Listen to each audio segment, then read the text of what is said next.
Un gran regalo nos ofrecía Nano Stern para comenzar esta edición del Semáforo. Nosotros estamos muy contentos de comenzar esta conversación con Alejandra Ojeda. Ella es socióloga, directora de estudios públicos de Ipsos Chile y también es profesora invitada en antropología y sociología en la Facultad de Ciencias Sociales de la Universidad de Chile. Alejandra, bienvenida a tu casa.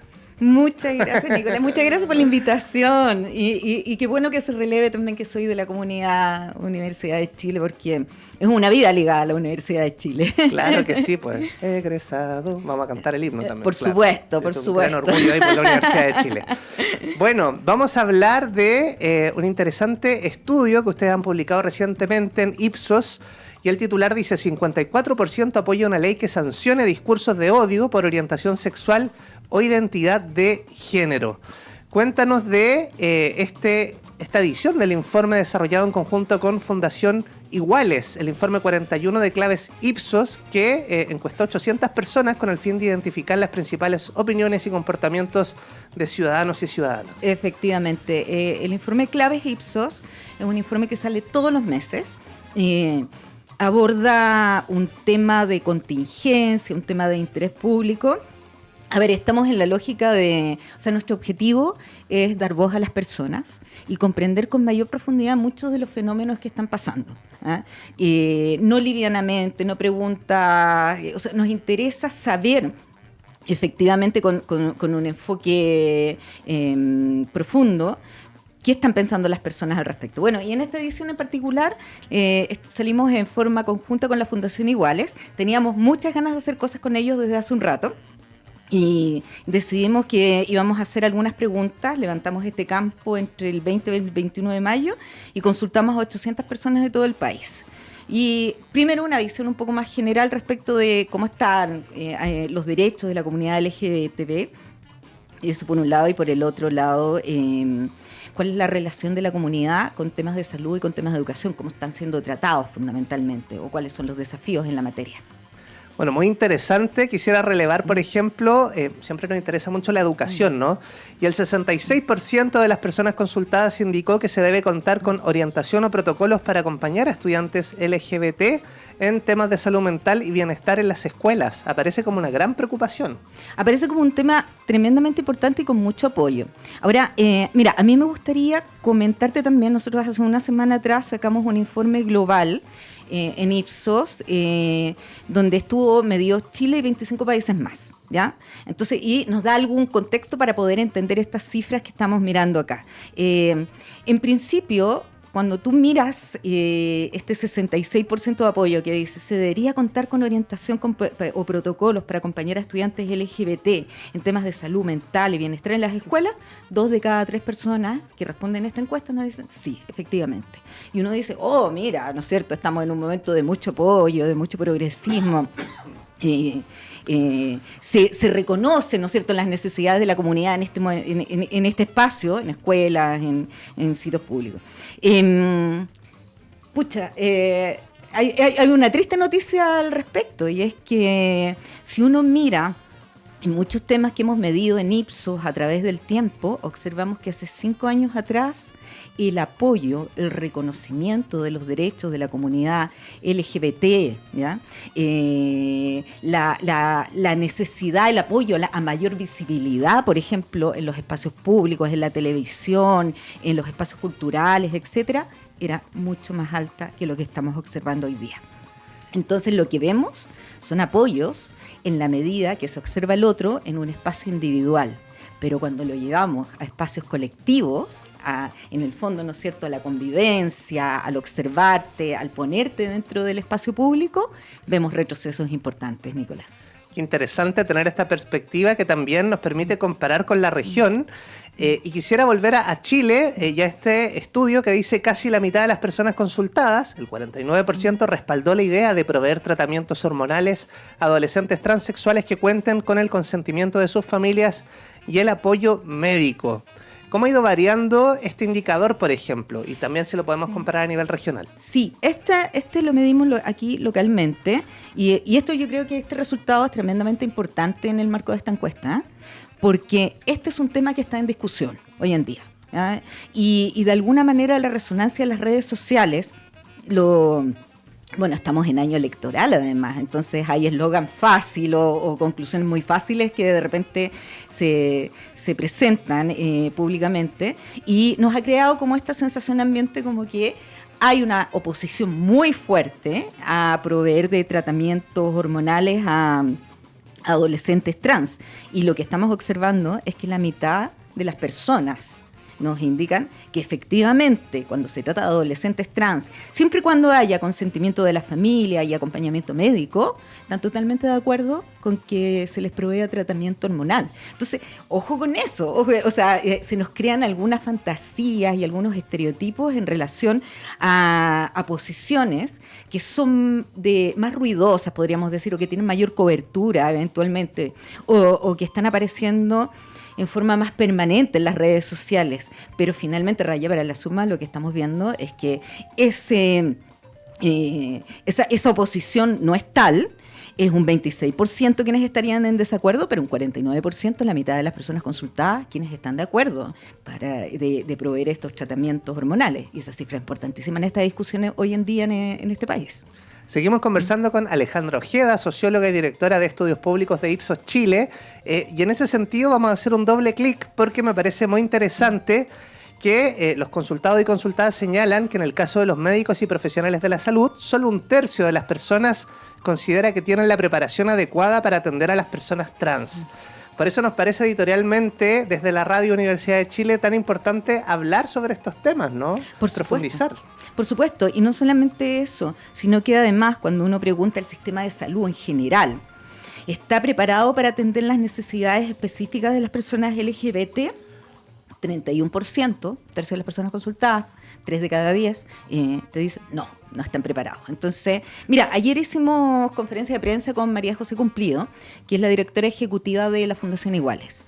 Y ella se refería a este tema y decía, aquí hay un montón de desafíos en materia de salud y probablemente más que en otros ámbitos, porque aquí se debate el conocimiento técnico.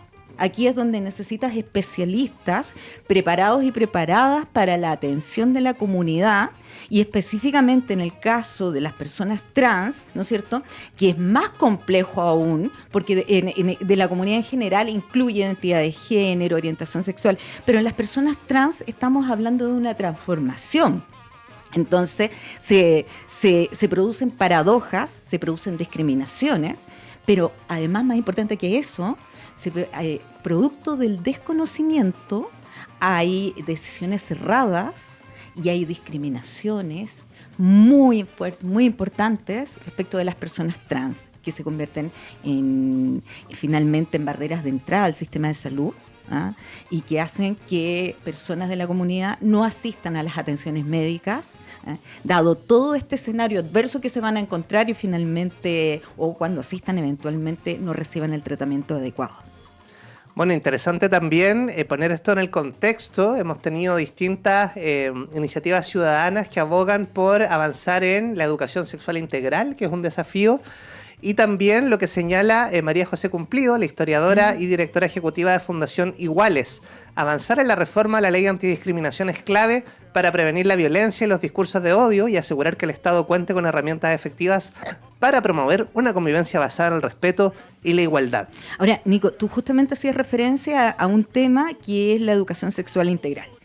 Y ahí ese tema, claro. Y ese tema divide.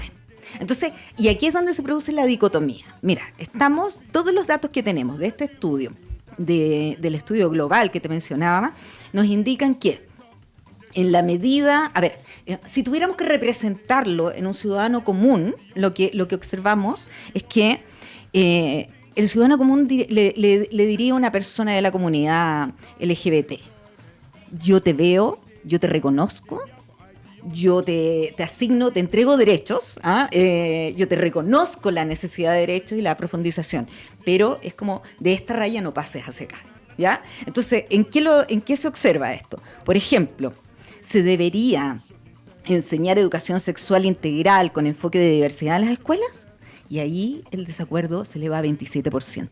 ¿No? Si bien tenemos una mayoría que dice que sí, 55%, pero se dispara el desacuerdo. Y aquí es cuando tú entiendes todos estos discursos que aparecen con mis hijos no es cierto, movimientos, incluso posiciones, en las cuales uno dice, ¿qué es lo que está ocurriendo? Y es como, yo te acepto y te reconozco a nivel de los derechos básicos tu existencia.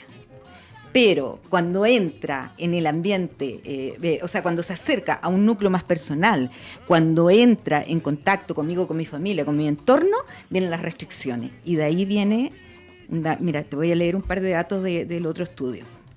Grado de acuerdo respecto de que las personas de la comunidad LGTB hablen abiertamente de su orientación sexual. Hoy en día en Chile 58%, que uno podría decir muy bien, 6 de cada 10 personas cree que deberían hablar abiertamente. Ok, pero hace 5 años atrás eran 10 puntos más, era un 68%. Hemos retrocedido en 5 años 10 puntos. Mira, que las empresas, las marcas promuevan activamente la igualdad en esta materia, tanto entre sus colaboradores como públicamente en sus campañas. Hoy en día 42% de apoyo. 5 años atrás, 14 puntos más, 56%. Entonces te das cuenta que dentro o sea, a nivel de los derechos, a nivel del reconocimiento del otro como una persona, estamos ok.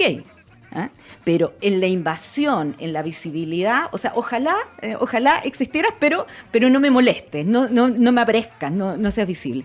Y eso es tremendo, porque además los datos que tenemos en Ipsos, en esto y en todos los temas que hablan de derechos de las personas, en términos de mujeres, por ejemplo, de igualdad, en términos de las diversidades en general, nos indican que hoy en día, a nivel global, y eso también incluye a Chile, lo que estamos observando son mujeres jóvenes, muy progresistas, que son las que están llevando la bandera de lucha, y hombres jóvenes, la generación Z, hombres, tremendamente conservadores, aún incluso más conservadores que hombres de generaciones anteriores.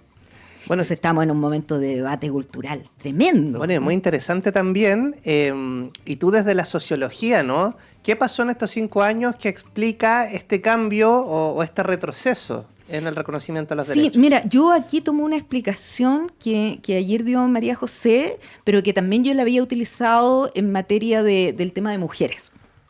Cuando me preguntaban porque yo llevo ya un par de años, digamos, prendiendo alertas en relación a los datos que tenemos en Ipsos, como diciendo, mira, o sea, hay mucho progresismo pareciera, pero esto va en retroceso. Y efectivamente coincidimos con María José que cuando tienes momentos de mucho avance, como los hubo en este país, de mucha ganancia, digamos, de mucho avance en materia de derechos, tienes momentos de retroceso. O sea, instalémonos hace 5 años atrás en un estallido, ¿no es cierto? En un momento que se ve un proceso constituyente, donde no había ninguna duda en este país que se cambiaba la Constitución, y cuando empieza a expresarse en términos de un texto con ideas tremendamente progresivas. Ahora, ese cambio cultural, ese cambio normativo estaba desfasado del cambio cultural. Entonces, fue como llevar mucho más allá, mucho más lejos de la tolerancia que tenía esta sociedad. Entonces, bueno, ahí conocemos toda la historia reciente. Pero además nosotros no estamos lejanos en el contexto mundial a una ola creciente de discursos de ultraderecha, de movimientos de ultraderecha, que eran impensables hace 5, 7, 8 años atrás, digamos, en un momento en el cual está avanzando rápidamente el progresismo. O el progresismo yo me refiero no necesariamente con la izquierda, sino con el empoderamiento, con los derechos, con el avance en materias de igualdad para diferentes grupos. Hoy en día esas posiciones son fuertes, son importantes, y Chile no es ajeno a eso y también ha afectado. Entonces, yo lo que veo más preocupante en todo esto es que a nivel de generaciones, este hombre joven tan conservador. Porque uno pensaría, ¿no es cierto?, que la juventud en general siempre es más progresista, más transformadora, y lo que estamos viendo es que son las mujeres jóvenes y que ahí hay un enfrentamiento cultural muy grande, muy importante, que además vamos a ver a futuro porque es la generación que va a tomar posiciones de poder, que va a estar tomando decisiones. Y la matriz cultural desde la cual vienen son hombres jóvenes muy conservadores y mujeres jóvenes muy progresistas. Bueno, muy interesante. También quisiera citar que 1 de cada 5 personas en este estudio de Ipsos observó que hay más discursos de odio en redes sociales y el 13% ha notado que el trato a personas LGBT es más negativo en su entorno. Con esto el 54% se manifestó de acuerdo con promulgar una ley que sancione discursos de odio basados en la orientación sexual o la identidad de género. Quisiera preguntarte como a nivel social, ¿no? Cuando vemos tantas brechas, tanta desigualdad en distintos campos, ¿no? Por ejemplo, la brecha salarial entre hombres y mujeres, tenemos la distribución de la riqueza en Chile, que también es un tema. ¿De qué forma esto afecta la cohesión social de un proyecto de sociedad común, ¿no? Cuando hay discursos de odio, ataques. Mira, yo veo positiva este resultado, en principio 54%, que apoya, que dice que debería existir una ley específica que sancione los discursos de odio por orientación sexual e identidad de género. Porque es un indicador al menos de que el pacto social más básico no se ha roto. ¿Ah? O sea, hay otros datos que no son tan alentadores, que entran en discusión, pero también uno los puede entender desde la tensión que hay entre lo individual y lo social. O sea, socialmente reconozco el derecho, socialmente formas parte de la sociedad, estás incluido dentro de este sistema, pero sin embargo, a nivel del núcleo familiar, del núcleo individual, pongo mis restricciones. Perfecto, ya, podemos entender esa lógica, pero lo que no podríamos entender es que a nivel global, a nivel social, no se acepte abiertamente la discriminación, la existencia de los discursos de odio, ¿no es cierto? Se retroceda en esa materia. Entonces, este dato lo que nos está diciendo, al menos en Chile, es una buena noticia, que a nivel de los derechos básicos, la sociedad chilena no permite que a otros se le discrimine por identidad sexual, por orientación, por identidad de género, por orientación sexual, pero además también en otras materias, ¿ya? Si lo que tenemos que trabajar ahora, y que esa es la tarea pendiente que nos hablan estos datos, es la empatía. Que la empatía es la capacidad de ponerte en el lugar del otro. Entonces, cuando tú dices, no estoy de acuerdo con una educación sexual integral dentro del espacio educativo, dentro de las escuelas, ¿qué herramientas? Entonces, o sea, la contraparte de eso es la familia se hace cargo de la educación sexual, ¿no es cierto? Entonces, ¿qué herramientas tú puedes entregar para la comprensión de la diversidad? Comprender la diversidad finalmente remite al valor de la empatía, a la capacidad de ponerse en posiciones distintas y entender que hay distintas realidades, distintas biografías y distintos caminos. Es la tolerancia, finalmente, lo que tenemos que trabajar, ¿ya? Y, por cierto, la inclusión de la comunidad LGBT, profundizarla, el respaldo a sus derechos. Muchísimas gracias, Alejandra Ojeda, 10 de la mañana con 26 minutos. Y nos despedimos, pero desde ya te dejamos invitada a seguir tomándole el pulso a la sociedad con los datos de Ipsos Chile. Muchas gracias, yo feliz, encantada. Estamos publicando distintos temas todos los meses, todos temas que son relevantes porque están en la discusión pública. Muchísimas gracias, Alejandra Ojeda, de Ipsos Chile. Y nosotros nos vamos a una pausa musical, pero volvemos luego de la pausa con Marco Martínez, el artista que nos va a estar contando de Horizontes en Fuga, que se presenta el 10 de julio en Matucana 100. Y vamos a escuchar a Lucibel con Matás.